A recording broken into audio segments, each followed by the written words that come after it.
wabarakatuh.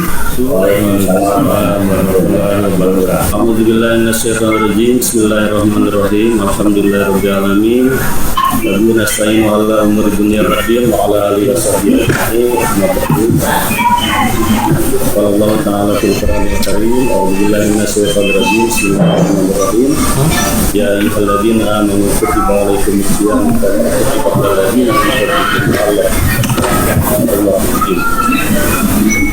Pertama-tama kita panjatkan puji dan syukur kepada Allah Subhanahu wa taala yang alhamdulillah pada hari ini hari Sabtu tanggal 8 April 2023 kita masih memberikan kesempatan sehat walafiat sehingga kita bisa melaksanakan bimbingan teknis PDM dan RK. Salam dan salam mudah-mudahan dilimpahkan kepada Nabi Muhammad SAW, kepada keluarganya, kepada para sahabat dan kepada para pengikut.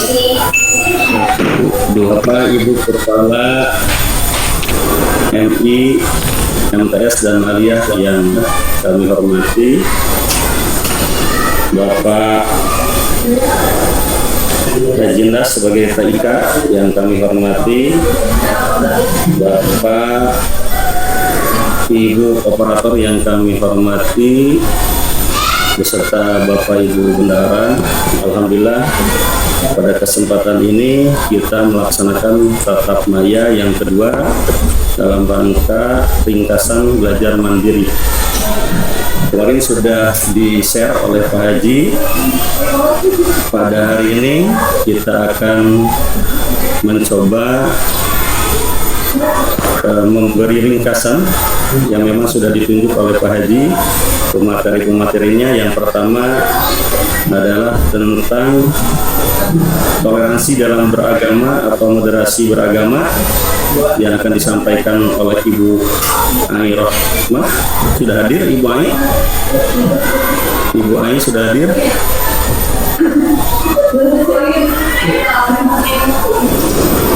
Ya, absen dulu Bu Ai. Hadir Bu Ai?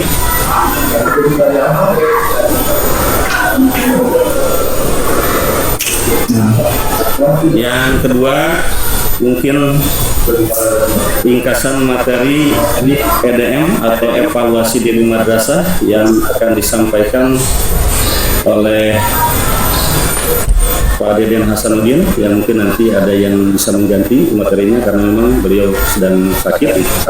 Dan yang ketiga adalah sistem perencanaan dan penganggaran madrasah oleh Ibu Ian Rayanti, Kepala MA Muslimin Cikondan. Dan yang terakhir adalah panduan aspek sosial yang akan disampaikan oleh Bapak Kepala MTS Irsul Pata, Bapak Cep Hasan. Kita lanjut saja mungkin supaya tidak mengurangi waktu, langsung ke ringkasan materi yang pertama yang akan disampaikan oleh Ibu Ai Rohmah. Ibu Ai hadir? Assalamualaikum warahmatullahi wabarakatuh. Ibu, Bapak, sahabat sekalian yang saya hormati dan muliakan, di sini saya akan menyampaikan mengenai moderasi beragama. Moderasi beragama adalah cara pandang, sikap, dan praktek beragama dalam kehidupan bersama dengan cara mengejawantahkan esensi ajaran agama yang melindungi martabat kemanusiaan dan membangun kemaslahatan umum berdasarkan prinsip adil, berimbang, dan mentaati konstitusi sebagai kesepakatan bersama. Apakah moderasi beragama itu penting untuk Indonesia? Ya, tentu sangat penting karena Indonesia adalah negara yang masyarakatnya sangat religius dan majemuk. Meskipun bukan negara berdasarkan agama tertentu, masyarakat kita sangat lekat dengan kehidupan beragama.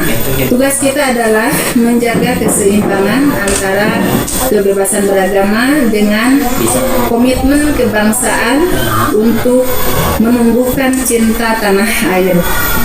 Ada 4 poin penting yang harus kita perhatikan, yaitu 1. Komitmen kebangsaan. Kita sebagai warga negara agar dapat menempatkan persatuan, kesatuan, serta kepentingan dan keselamatan bangsa dan negara di atas kepentingan pribadi atau golongan. Yang kedua, sikap toleransi, yaitu menghargai pendapat, pandangan, kepercayaan orang lain yang berbeda dengan pendirian kita sendiri. Yang ketiga, anti kekerasan, yaitu sikap yang bertujuan untuk mengatasi konflik, berjuang melawan ketidakadilan dan membangun perdamaian abadi. Yang keempat, penghormatan kepada tradisi. Di setiap individu atau kelompok yang berbeda harus saling menghargai, menghormati dari perbedaan keberagaman yang ada demi menjaga integritas sosial. Demikian ringkasan materi mengenai moderasi beragama.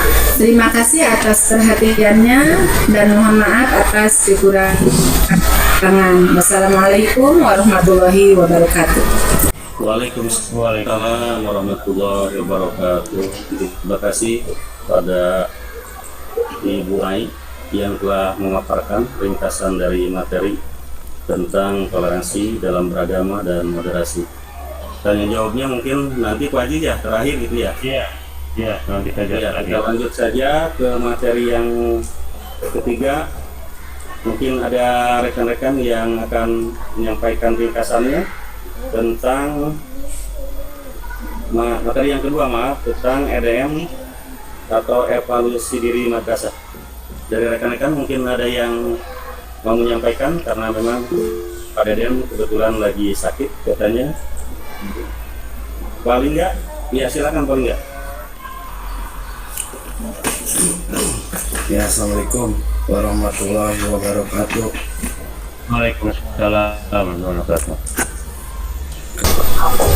Evaluasi diri madrasah bertujuan untuk melihat proses penyelenggaraan pendidikan di mana setiap tahun diadakan evaluasi untuk mencari jalan keluar untuk memperbaiki dan menjamin mutu madrasah melalui evaluasi diri madrasah.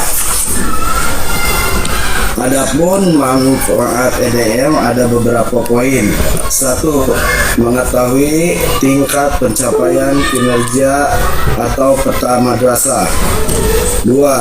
Mengetahui kekuatan, kelemahan dan tentang yang dimiliki madrasah. 3. Mengetahui jenis kebutuhan yang diperlukan untuk perbaikan mutu. 4. Bahan penyusunan RKAM. 5. Dan pemerintah pusat atau Kementerian Agama Kanwil Kabupaten dapat mengetahui peta mutu madrasah sehingga bisa membuat kebijakan yang tepat untuk membantu. Adapun beberapa prinsip dalam pengerjaan EDM yang harus dilakukan secara jujur berdasarkan fakta yang ada, transparan. Hasil EDM terbuka untuk diketahui oleh semua pihak dan dapat dipertanggungjawabkan.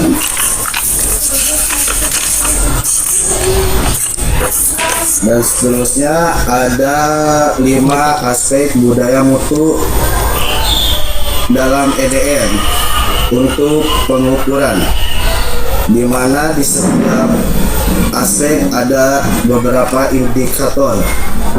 Yang aspek pertama, kedisiplinan bagi warga madrasah, bagi guru dan tenaga pendidikan, yang terdiri dari 7 indikator.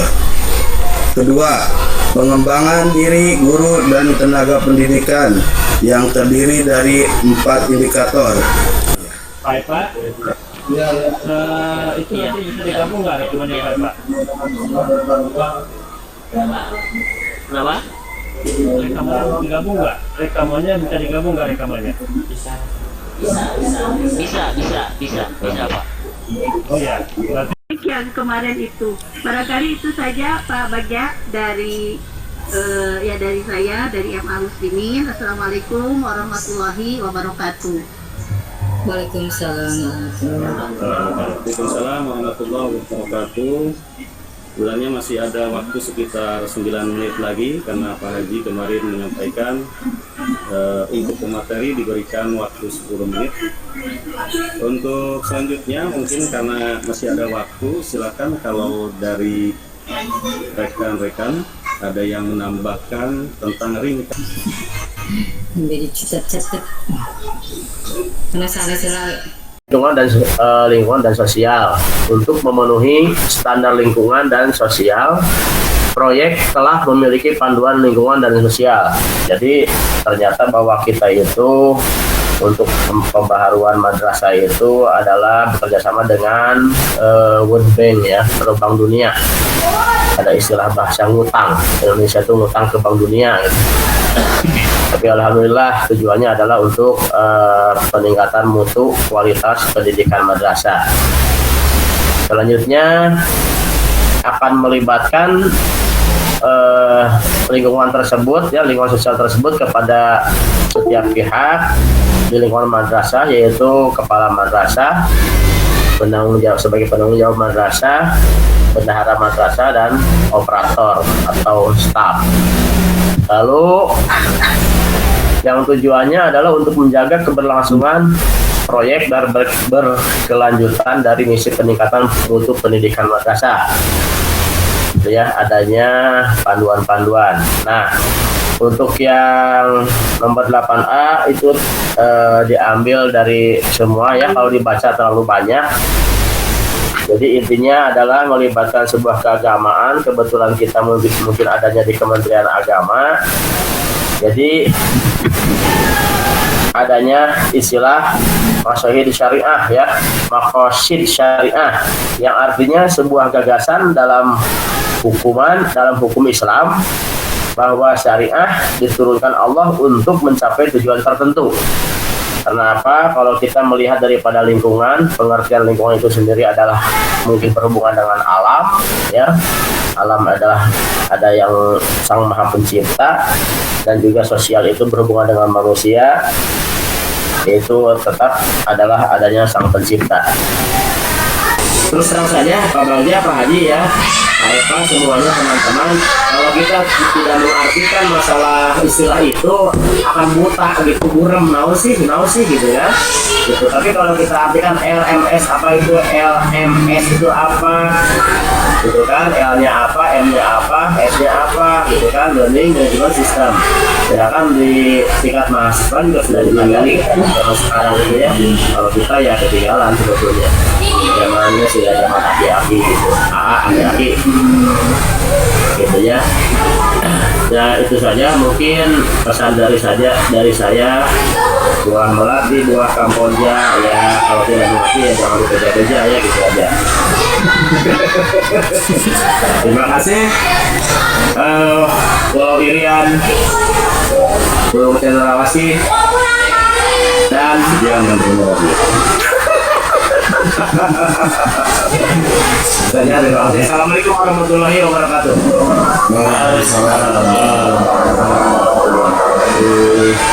Terima kasih kepada Bapak KS Yusuf Hatta yang telah memberikan paparan materi atau ringkasan materi tentang gangguan aspek sosial.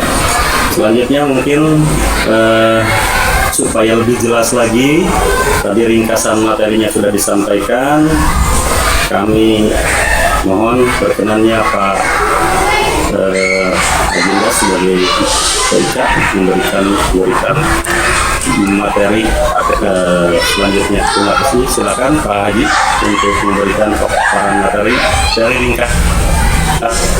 Kesan dari yang sudah bisa. Baik. Mana Pak Haji? Selama yang tidak bisa saya satu. Puji dan syukur kita panjatkan kepada Allah Subhanahu wa Ta'ala pada hari ke-17 di bulan Ramadan ini kita bisa masih bisa melaksanakan kewajiban kita ya sebagai hamba Allah untuk melaksanakan ibadah puasa. Mudah-mudahan ibadah puasa kita diterima oleh Allah Subhanahu wa taala, dan sekali lagi mudah-mudahan tentunya aktivitas kita semuanya menjadi nilai ibadah di hadapan Allah Subhanahu wa taala. Dan kita yang kekuatan untuk bisa melaksanakan ibadah Ramadan ini. Kepada Ibu tadi sudah disampaikan sangat luar biasa ya, artinya kepada Ibu memang sudah belajar secara mandiri tentang materi hari ini.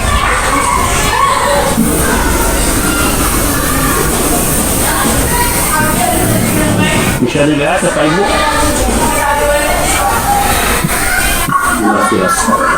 Nah, ini bisa dilihat ya? Bisa, Asep? Bisa lah. Oh itu bah pakai baju besi atau baju besi stick. Nah ini terkait dengan mungkin dari kisah ini ada di sini Pak. Ini pengelolaan bos. Tentu di sini, nah ini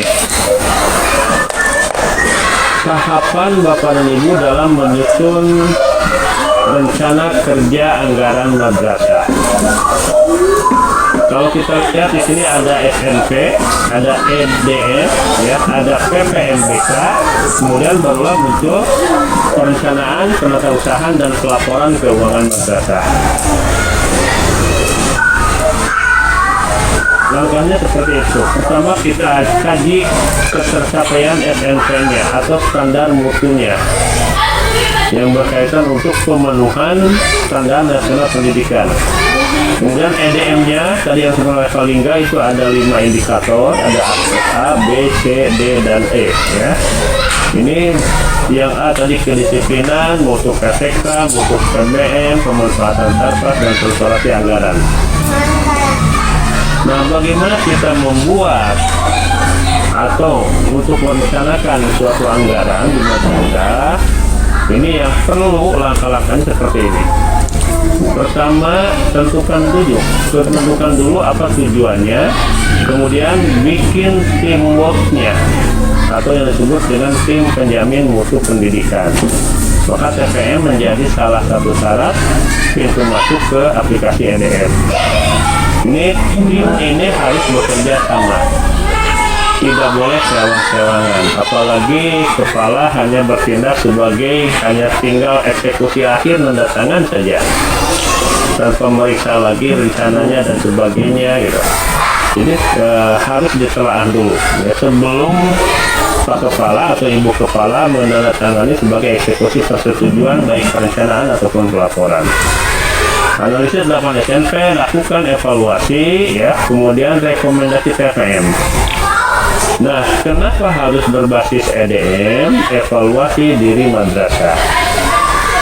Saya ambil ibarat seperti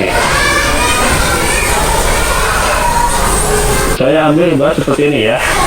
Kalau kita datang ke rumah sakit atau ke klinik, bermaksud ingin melakukan general check up kesehatan kita atau medical check up ya, biasanya kan kalau orang ingin melamar pekerjaan itu ada persyaratan, misalkan salah satunya ada bukti medical check up atau general check up. Jadi bukan hanya menyatakan secara keseluruhan sehat, tetapi dengan medical check up dalam tubuh kita ada anggota badan kita, ada jantung, ada paru, ya, kemudian ada yang lainnya, ada lambung dan seterusnya. Nah, itu semua diperiksa dan pada akhirnya nanti sebagai pemeriksa dari tim tersebut itu akan memberikan rekomendasi. Ya. Misalkan ketika kita dicek paru, misalkan ya.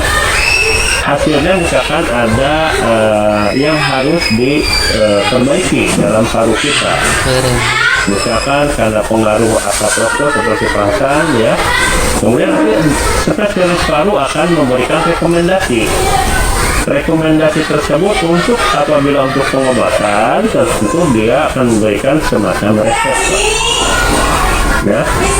Nah, apa kewajiban kita?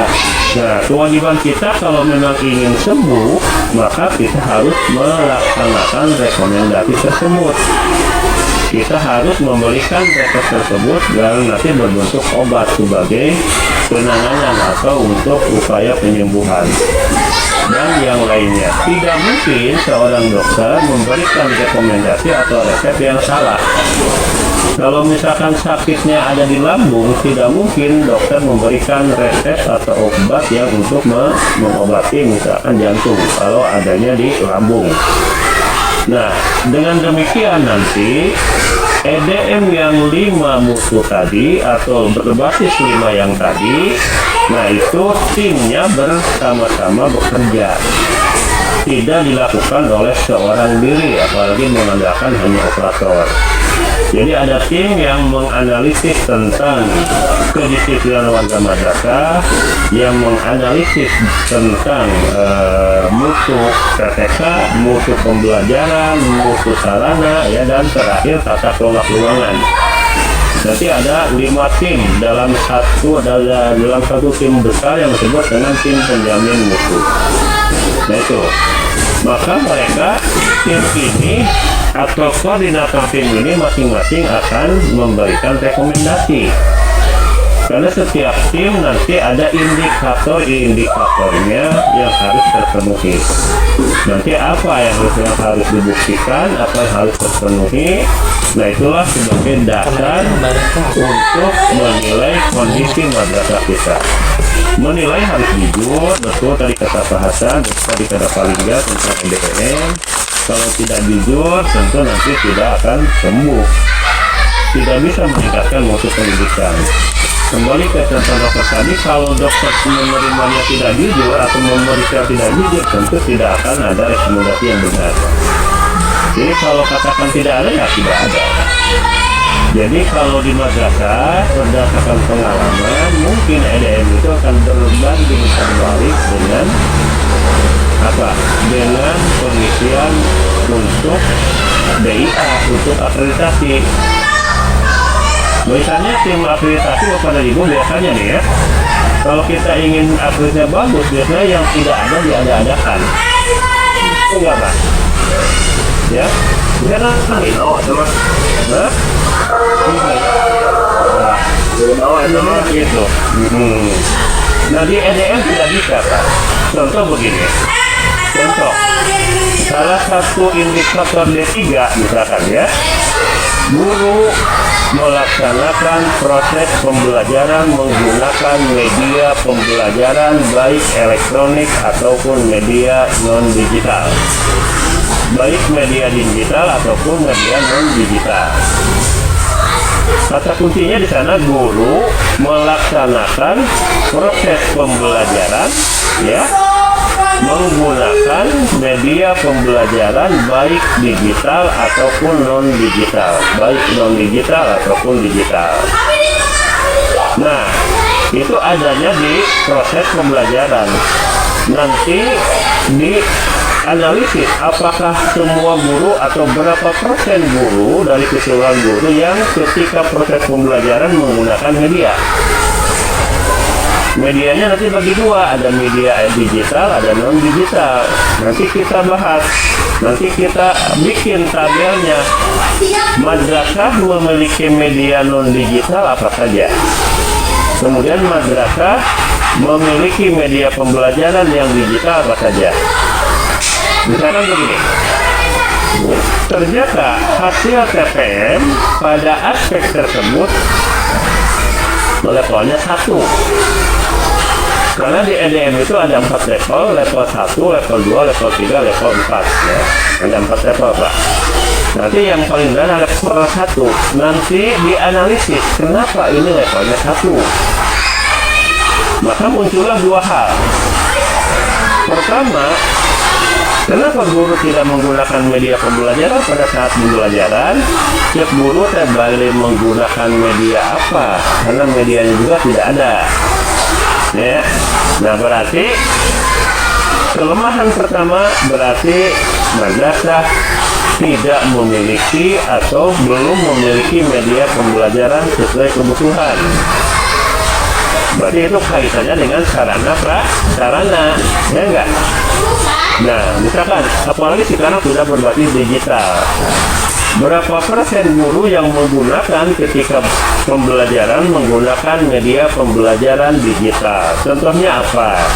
Yang paling sederhana, yang paling sering dilakukan, misalkan guru ketika mengajar menggunakan LCD proyektor. Itu kurang nama infocus ya. Itu kan jawabannya infocus kan? Apapun mereknya, rek aqua, rek lain penting disayang, saya di botolan, di gelas atau digelaskan menyebutnya aqua gitu kan. Nah itu. Nah, ketika diperiksa berapa persen guru yang ketika mengajar itu sudah mampu menggunakan media pembelajaran digital. Ya tadi misalkan dengan menggunakan proyektor, karena serba bisa Pak. Dengan proyektor serba bisa menampilkan gambar, bisa menampilkan suara, bisa menampilkan film, itu kan serba bisa. Nah ternyata hasilnya kurang, misalkan dapatnya 1, maka ada 2 kemungkinan. Pertama, kenapa guru tidak menggunakan media pembelajaran berbasis digital? Guru tidak infocus now, nggak hanya hiji karbut. Tapi ini beda di Angola. Ayah hiji get butut deh, rasanya. Sudah pemancaran sinarnya sudah tidak bagus, gambarnya tulisnya sudah jelek dan sebagainya. Berarti kelemahan itu berarti pertama terkait dengan sarananya, ya enggak? Yang kedua, cek guru teh, madrasah punya nih, infokusnya bagus, layarnya ada dan sebagainya, laptopnya ada dan sebagainya, tapi guru tidak menggunakan. Kenapa pas misalnya tembari RPG itu bisa, abimah tidak biasa. Berarti kelemahan kedua apa? Keterkaitan dengan kemampuan guru, ya enggak? Kompetensinya, karena kan yang namanya perangkat pembelajaran digital atau menggunakan KIK itu tidak lepas dari 3 hal Pak. Pertama hardware, software, dan brainware ya. Hardware-nya lengkap, kalau brainware-nya tidak bisa pasti dibiarkan. Nah makanya solusinya nanti rekomendasinya apa? Kalau keterkaitan kekurangan sarpras, berarti rekomendasinya membeli apa yang dibutuhkan. Cipta PMT, iya. Rekomendasikan ayana membeli di LCD proyektor 2 misalkan, ya. Yang kedua, misalkan untuk melatih gurunya direkomendasikan mengadakan BIMTEK atau workshop tentang pembelajaran berbasis digital. Berarti ada 2 hal yang menjadi rekomendasi. Nanti tindak lanjuti oleh tim bos berupa perencanaan anggaran dan eksekusi jika uangnya memenuhi. Nah itu Pak ya. Nah itu keterkaitan dengan tadi berbasis hasil evaluasi diri. Nah kita lanjutkan. Nah saat ini kita sudah merubah mindset kita. Mindset dasarnya apa? Nah, kita tidak lepas dan kita tidak bisa memungkiri, Pak. Tidak bisa memungkiri. Mobil sahai. Apalagi yang masih menggunakan kemarin-kemarin adalah RKM manual. Kadang-kadang rencana itu dibuat berbarengan dengan realisasi. Ya, kita tidak bisa memungkiri itu selalu terjadi. Ketika di akhir ini sudah dibelanjakan, tetapi di rencana tidak ada ahli robah rencana RKM ya. Nah, ketika nanti berbasis elektronik itu tidak bisa seperti itu. Maka perubahan mindsetnya harus betul-betul nanti bagaimana merencanakan anggaran dalam 1 tahun dengan matang. Nah, kita lanjutkan. Ini bagaimana perencanaan peningkatan mutu dengan adanya dana BOS itu untuk meningkatkan mutu pendidikan. Tadi MUQR itu kan Madrasah Education Quality Reform ya, dimewujudkan janji pemerintah. Ini ada 4 program, tadi Pak Hasan menjelaskan 4 itu, salah satunya yaitu program yang ini, peningkatan tata kelola keuangan dan pemberian bantuan BOS afirmasi dan BOS kinerja.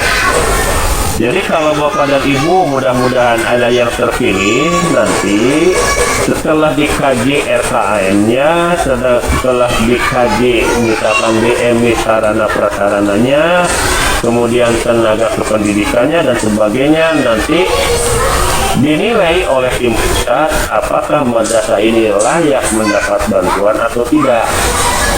Bantuan apa? Yang pertama yang disebut dengan BOS kinerja. Ketika madrasah sudah lengkap sarananya, sudah bagus dan sebagainya, hasil EDM-nya diimplementasikan dalam program, kemudian ini perlu ditunjang dengan penambahan anggaran BOS kinerja.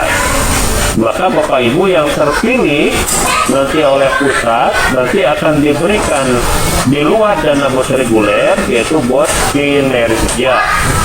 Besarnya berapa? Kalau tahun 2021 itu sudah berjalan, besarnya sebesar 100 juta rupiah untuk BOS kinerja. Nah, di sisi lain misalkan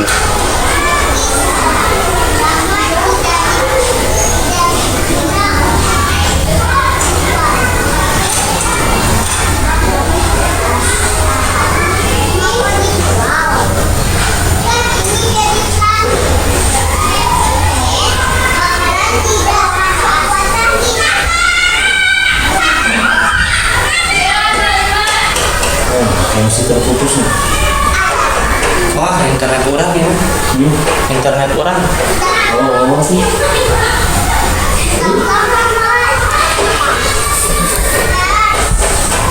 Untuk mempersiapkan bagaimana membuat rencana anggaran yang valid atau yang betul-betul bagus. Tentu harus kita juga mengukur, kalau visi misi harus terukur ya. Nah itu jelas, outcome-nya kurang jelas, dan ini Bapak dan Ibu nanti menganalisis ketika kita punya program penting tidak. Kalau penting sudah silahkan dalam RKM, kalau tidak penting maka ini bisa ditangguhkan ya. Nih, ini penting tetapi tidak menjadi prioritas, maka tangguhkan. Ini tidak penting, maka delete ya. Kalau tidak penting, contoh begini, tahun ini madrasah perlu misalkan karena belum dilihat satu sisi, misalkan madrasah perlu perbaikan sarana olahraga misalkan. Di sisi lain madrasah perlu meningkatkan sarana digitalisasi madrasah. Ketika dinilai dua-duanya penting ya, tetapi nilai juga mana yang lebih urgent, mana yang lebih mendesak kebutuhannya. Karena keterbatasan anggaran, misalkan tim itu menilai, kata tim itu ya, misalkan daripada kita misalkan mendahulukan memperbaiki sarana olahraga, misalkan lebih baik misalkan mengedepankan membelajarkan kepada sarana digital misalkan ya.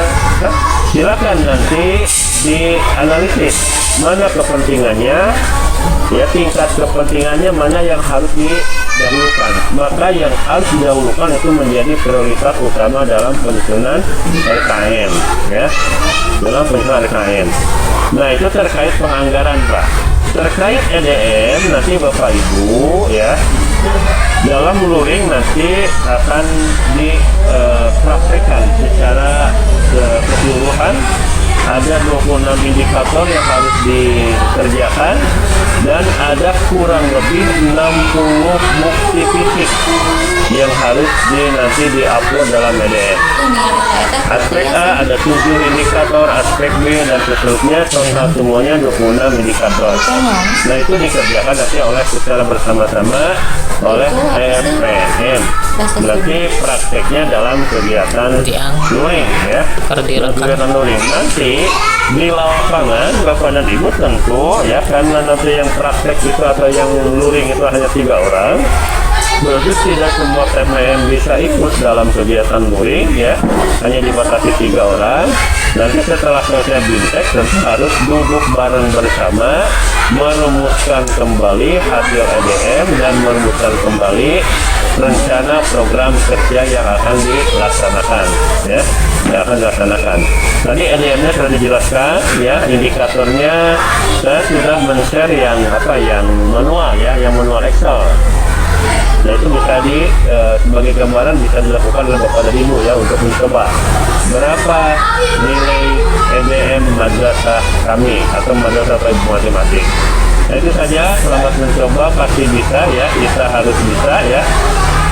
Lakukan inovasi dan wujudkan madrasah hebat bermartabat, madrasah mandiri berprestasi. Nah itu mungkin sebagai bahasan tentang NDM, kemudian penganggaran berbasis kinerja, bagaimana merencanakan anggaran, tentunya masih banyak kekurangan. Apabila masih ada yang mau ditanyakan, silakan kita buka sesi untuk pelaksanaan tanya jawab. Terima kasih. Silakan kembalikan kepada pengatur acara. Terima kasih Pak Haji yang telah memberikan pemaparan yang memang cukup jelas dari tadi mungkin yang telah disampaikan oleh rekan-rekan kami, ringkasan materinya. Kita lanjutkan ke sesi tanya jawab. Untuk sesi yang pertama, berapa sesi Pak Haji? Karena memang Pak Haji katanya mau ada. Ya, kita sampai jam 10.30 ya cukup ya. Berarti ada waktu 18 menit. Ada waktu 18 menit, ya, dipersilakan. Sesi pertama untuk mengangkat tangan saja, silakan untuk bertanya.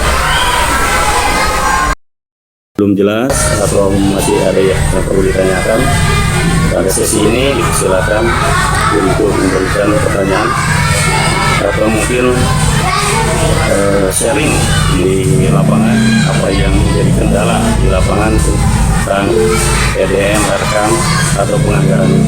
Silakan Pak Bambang, silakan Pak Bambang.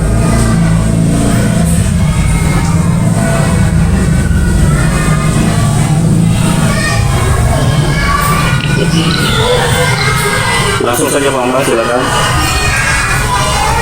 Ya, ini Pak yang mau saya tanyakan mengenai tadi di prioritas SM atau PDM.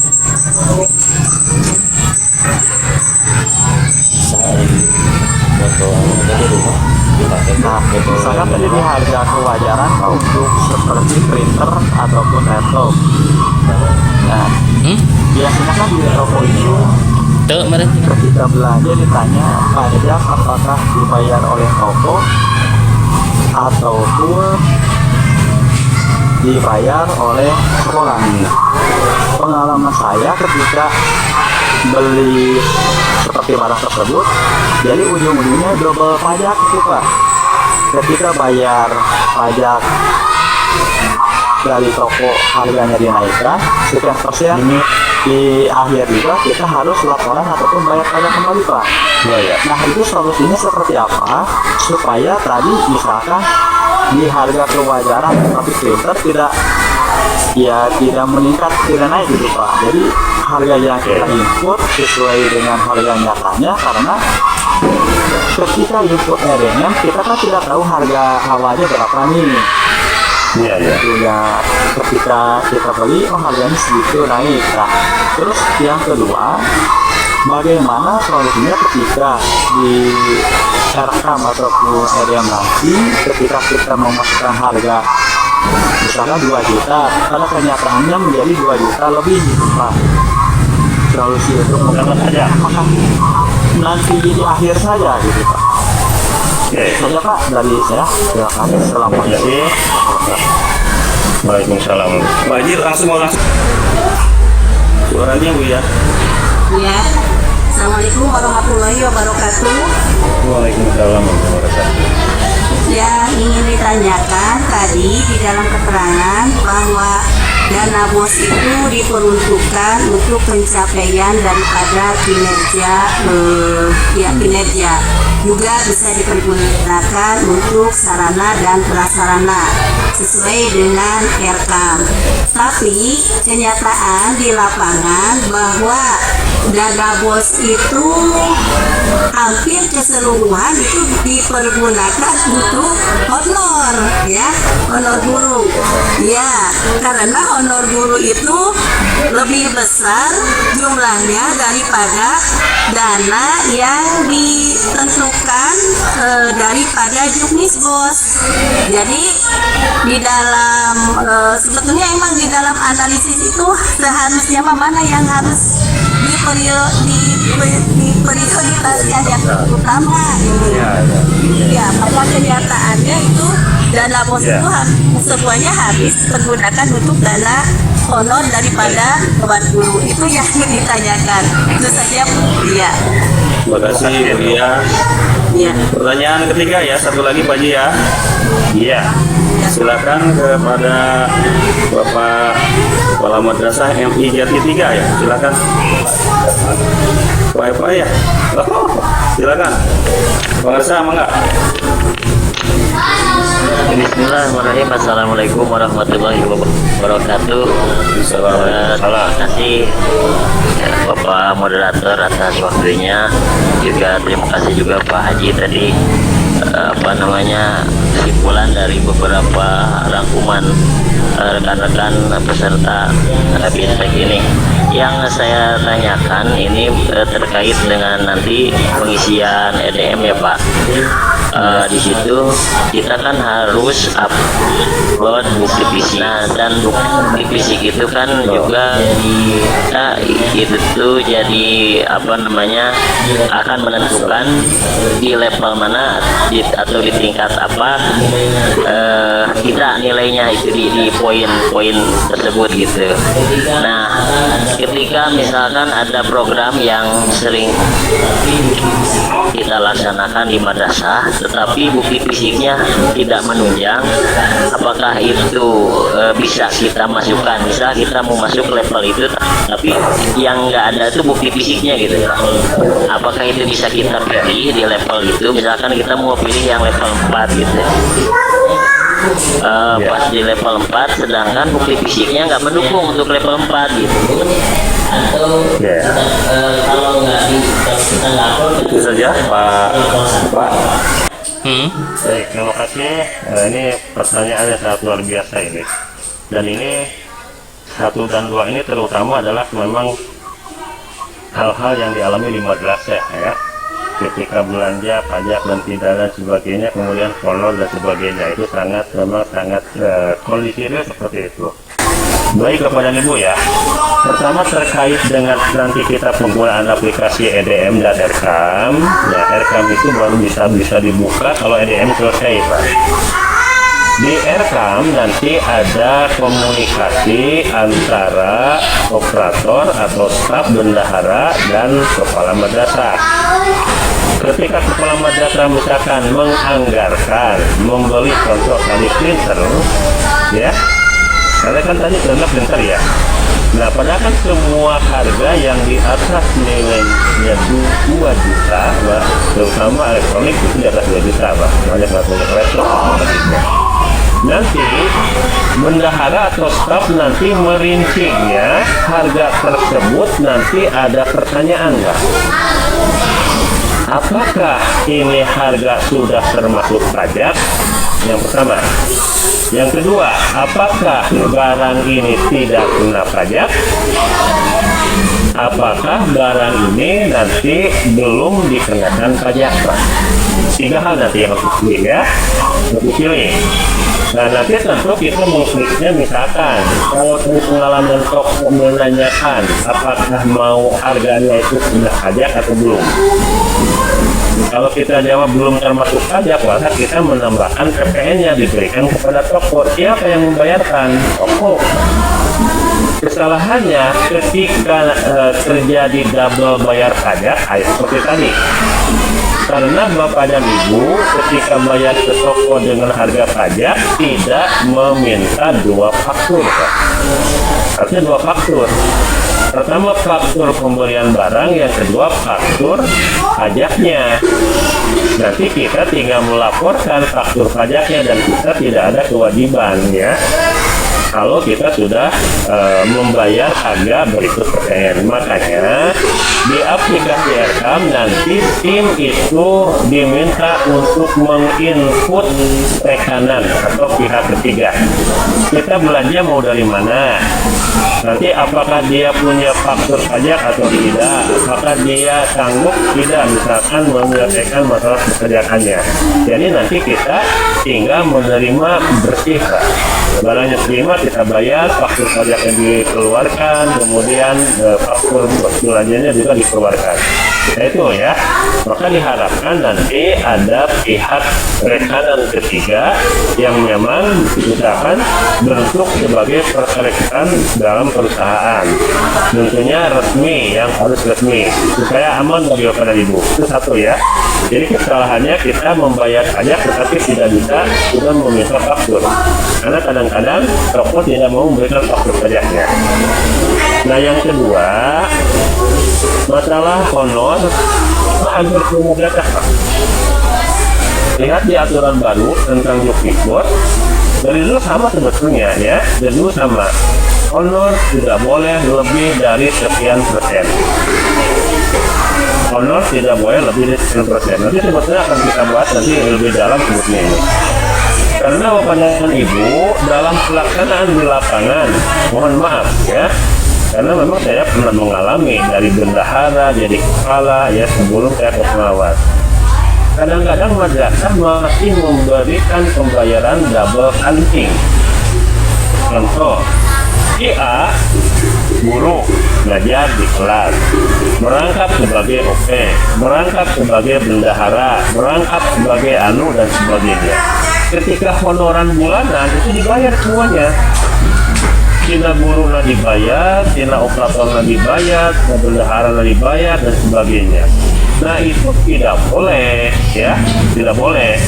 Itu buat dengan pembayaran dan nah ketika bapak ibu sebelum sampai ke aplikasi, nah itu sah-sah saja karena tidak terdeteksi, Pak. Tapi kalau tidak ke aplikasi itu akan terdeteksi, ya terdeteksi. Makanya nanti perlu sekali lagi nanti perlu bagaimana nanti kita mengatur honor. Kalau tidak salah di aturan BOS 2023 itu ada dua pemahaman, Pak. Mudah-mudahan pemahaman pertama yang benar. Dana BOS maksimum 60% dalam 1 tahun digunakan untuk honor. Ya, ini yang pertama. Artinya apa? Kalau dana BOS misalkan dapatnya 100 juta, ketika diambil 60% berarti 60 juta untuk penggunaan honor dalam 1 tahun. Sehingga nanti kita menghonornya berdasarkan beban kerja guru, bukan berdasarkan jabatan. Kalau berdasarkan jabatan nanti akan banyak pembayaran double counting, maka bengkaklah anggaran. Nah, mudah-mudahan yang pertama 60% dari anggaran 1 tahun. Tapi khawatir ketika diberlakukan 60% itu dibagi 2, 30% dari anggaran semester 1, 30% dari anggaran semester 2, maka otomatis itu pemahamannya 30% dalam 1 tahun. Maka banyak yang anjlok nanti honor dari misalkan sebelumnya ke honor yang akan datang. Sedangkan Bapak Ibu nanti setelah BIMTEK ini, Bapak Ibu ada kewajiban ya sebagai persyaratan untuk pencairan BOS tahap 2, maka RKM-nya selesai dalam aplikasi, laporan tahap 1 selesai dalam aplikasi. Nanti tidak ada portal BOS. Kemarin portal BOS tidak muncul sebetulnya kan? Di awal tidak muncul, tidak ada portal BOS, semua masuk ke aplikasi. Tapi karena aplikasinya kemarin masih bermasalah, maka muncullah portal BOS yang bisa Bapak Ibu mengupload atau mengirim data laporan RKM dalam bentuk manual. Nanti tidak bisa, Pak. Nah itu terkait dengan honor ya. Jadi tetap kewajibannya kalau maksimum 60% silakan diatur, tapi 40%-nya adalah operasional. Makanya tim BOS nanti ketika dapat BOS itu harus bisa membagi anggaran. Pertama, anggaran rutin apa? Yang kedua, anggaran non rutin apa? Rutin seperti apa? Seperti bayar guru, ya, bayar honor itu rutin. Bayar listrik, bayar kemudian bayar internet kalau ada itu termasuk yang rutin. Silakan dianggarkan dulu. Nanti sisanya yang non rutin berarti sesuai kebutuhan. Mohon maaf. Nah itu Bu Yan ya, dan semuanya nanti harus dikoreksi kembali anggaran yang 2023 yang kemarin dibuat secara manual, jangan sampai honor melebihi dari 60% dalam 1 tahun ya. Kalau misalkan melebihi nanti direvisi Pak, direvisi. Tolong nanti semuanya dikumpulkan agar bisa saling memahami. Yang Pak Eva, pengisian NDM itu betul Pak ya. Itu ada 26 indikator, masing-masing indikator ada yang bukti fisiknya 1, ada yang 2, bahkan ada yang 3. Itu berarti harus diupload bukti fisiknya nanti ya. Nanti teknisnya upload bukti fisik, tentukan level. Kemudian ada sedikit 25 kalimat itu tentang tentang bukan deskripsinya yang menggambarkan keadaan. Contoh misalkan begini. Aspek kedisiplinan, misalkan A1, siswa peserta didik mengikuti kegiatan, misalkan kegiatan sholat berjamaah, kegiatan tadarus, kegiatan ini dan seterusnya, ya. Nah itu levelnya ada 4. Seluruh siswa hadir, 95-100% hadir, yang tidak hadir ada keterangan. Level 4, 95% sampai 100% siswa hadir mengikuti kegiatan sholat berjamaah. Yang tidak hadir ada surat keterangan ya. Kemudian level 3, 95% sampai 100% hadir, yang tidak hadir tidak ada keterangan. Dan terus sampai ke misalkan level 1 misalkan kurang dari 70%. Nanti bukti fisiknya berarti bisa daftar hadir ya, bisa daftar misalkan rekapitulasi kehadiran bukti fisik. Kemudian dilengkapi juga yang tidak hadir, misalkan ada surat keterangan sakit ya. Kalau perempuan yang sudah head mungkin diterangkan bahwa yang bersangkutan sedang head dan sebagainya. Nah itu kalau tidak ada bukti fisik, tidak ada yang diupload bukti fisik, meskipun kenyataannya levelnya 4, maka secara otomatis kalau kita tidak mengupload bukti fisik maka akan jatuh di level 1 ya, meskipun kondisi realnya wajar dapat level 4. Nah itu Pak ya, Pak Eva ya. Jadi kalau nanti saya kirimkan contoh format bukti fisiknya supaya Bapak Ibu nanti mempersiapkan sebelum ke luring, karena luring nanti praktek, berarti bukti fisiknya sudah disiapkan ya. Nah itu saja, mungkin waktu juga yang membatasi Pak Bagja, kita udah jam 10.30, mudah-mudahan puas tidak puas ya. Nanti silahkan komunikasi ya, diskusi bisa di WA, termasuk insya Allah nanti saya akan memilah dulu bukti fisik untuk A, B, C, D, dan E. Nanti insya Allah akan saya kirimkan ke grup ya, supaya Bapak Ibu nanti di luring tinggal mempraktekkan. Itu saja mungkin. Terima kasih. Mudah-mudahan Bapak Ibu tidak merasa kuat dengan penjelasan saya, sehingga bisa kita komunikasi. Silakan Pak Bagja.